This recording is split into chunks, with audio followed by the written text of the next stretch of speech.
September Medinipur জেলার বীরসিংহ গ্রামে জন্মগ্রহণ করেন একজন অন্যতম মহান গুণী ব্যক্তি। হ্যাঁ, তিনি আর কেউ নন, আমাদের সকলের প্রিয় পণ্ডিত ঈশ্বরচন্দ্র বিদ্যাসাগর। আমার তোর বাহিরে অন্তরে অন্তরে আছো তুমি, হৃদয়ে জুড়ে আমার তোর বাহিরে অন্তরে অন্তরে আছো তুমি, হৃদয়ে জুড়ে। ঈশ্বরচন্দ্র ছোটবেলা থেকেই অত্যন্ত মেধাবী ছিল এবং অত্যন্ত দরিদ্র থাকায় রাস্তার ল্যাম্পের নিচে গভীর রাত জেগে পড়াশোনা করতেন। পণ্ডিত ঈশ্বরচন্দ্র 1839 খ্রিস্টাব্দে হিন্দু ল কমিটির পরীক্ষায় উত্তীর্ণ হন এবং পরীক্ষা শেষে তিনি বিদ্যাসাগর উপাধি লাভ করেন।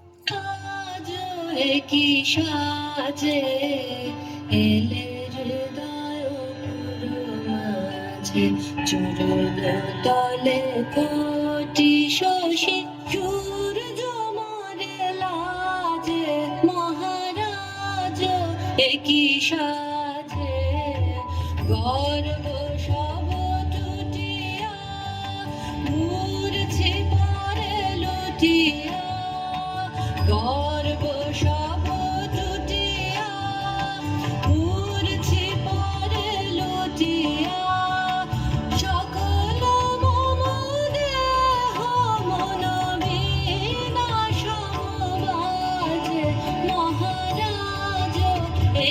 সাজে এলে হৃদয়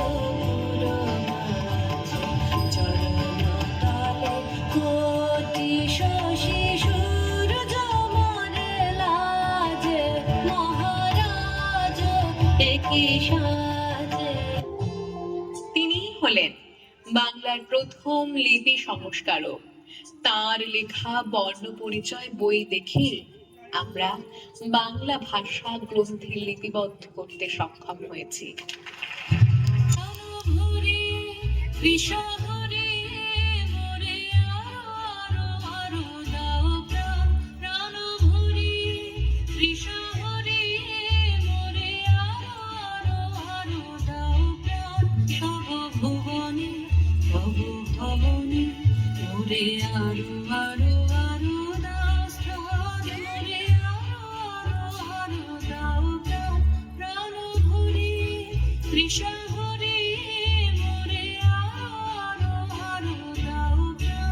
জ্ঞানবিদ্যার সাথে ক্লাসিক্যাল সংস্কৃত বিদ্যার যোগাযোগ স্থাপন, বাংলা শিক্ষা প্রচলন, এদেশের স্ত্রী শিক্ষা প্রচলনের চেষ্টা।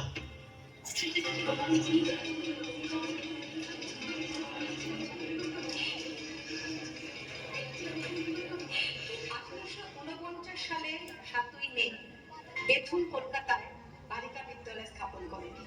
তার প্রধান সহযোগী ও সম্পাদক ছিলেন ঈশ্বরচন্দ্র বিদ্যাসাগর। মেয়েদেরকে আনার জন্য ঘোড়ার গাড়ির ব্যবস্থাও হয়। সম্পাদক ঈশ্বরচন্দ্র গাড়ির পাশে শাস্ত্রবচন খোদাই করে লিখেন, কন্যা এবং পালনিয়া শিক্ষা নাতি রত্নতা, অর্থাৎ পুত্রের মতো কন্যাকেও যত্ন করে পালন করতে ও শিক্ষা দিতে হবে।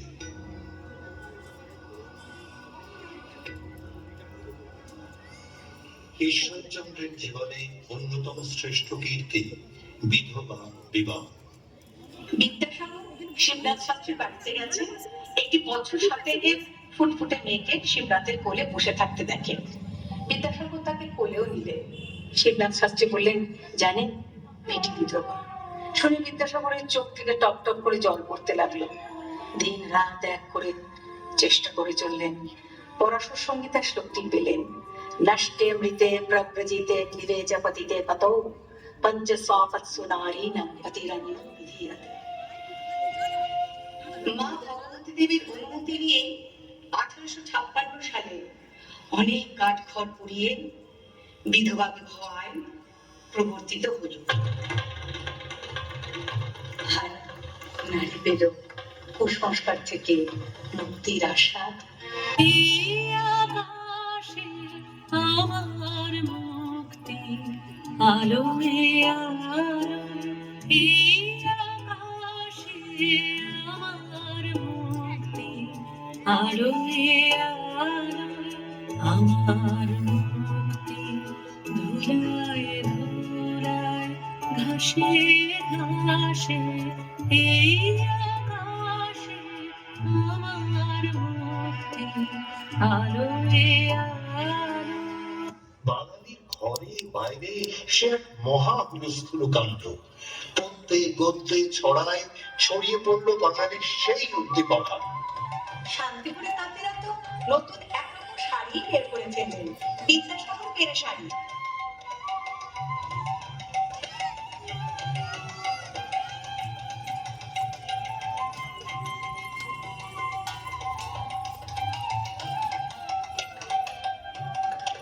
বেঁচে থাক বিদ্যাসাগর চিরজীবী হয়ে, সুন্দরী করেছে রিপোর্ট বেগবাদের কবে বিয়ে, বেগবাদের বিয়ে। কবে হবে শুভ দিন, প্রকাশিত এ আইন, দেশে দেশে জেলায় জেলায় বেরোবে হুকুম।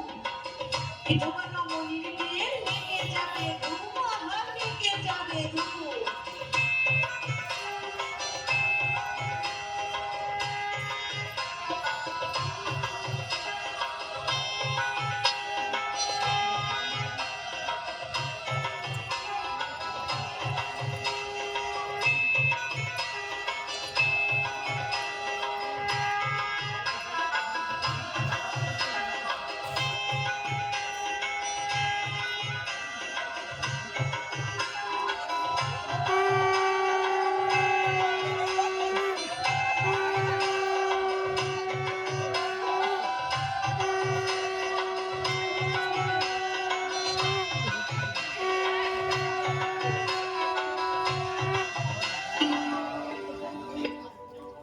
ঈশ্বরচন্দ্র সারা জীবন কর্মকেই ধর্ম মনে করতেন। কখনো দেব মন্দিরে যেতেন না, পুজো জপ তপ করতে তাকে কেউ দেখেনি। তিনি আস্তিক না নাস্তিক, তাকে নিয়ে এই দ্বন্দ্বের শেষ নেই। রামকৃষ্ণ কথামৃতে ঠাকুরের উক্তি হলো, জয় মা, এতদিন গিরডোবাই ছিল, আজ সাগরে এলো। যখন সাগরে এসেছেন তখন নোনা জল খেয়ে যান। না গো, তুমি তো অবিদ্যাসাগর নও যে তোমাকে নোনা জল থাকবে, তুমি যে বিদ্যাসাগর। মানুষের মন কখন কোথায় চলে বেড়ায় তাকে ধরা বড়ই কঠিন।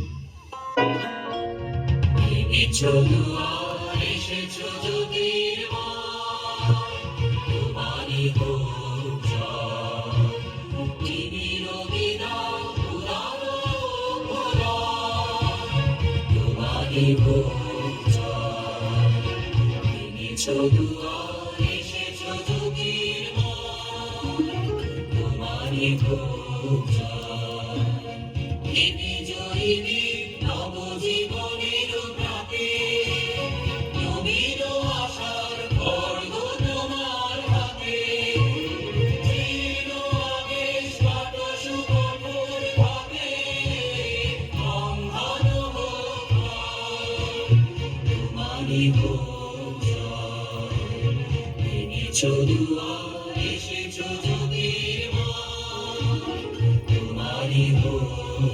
সাগর ধন্য তোমার জ্ঞান, বঙ্গমাতার গর্ভে তুমি ধন্য সুসন্তান।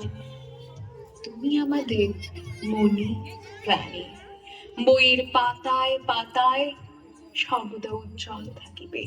তোমায় জানাই শত শত কোটি প্রণাম।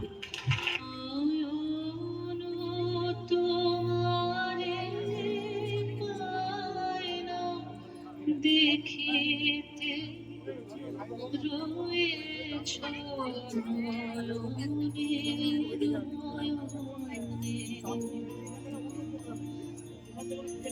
নয়ন তোমারে পায় না দেখিতে রয়েছ নয়নে নয়নে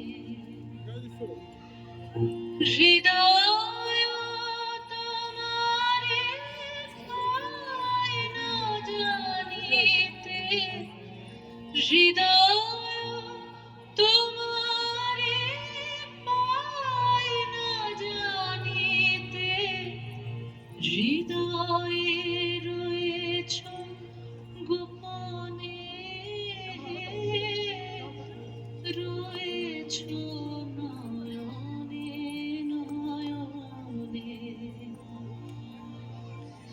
নয়ন তোমারে পায় না দেখিতে রয়েছ নয়নে নয়নে।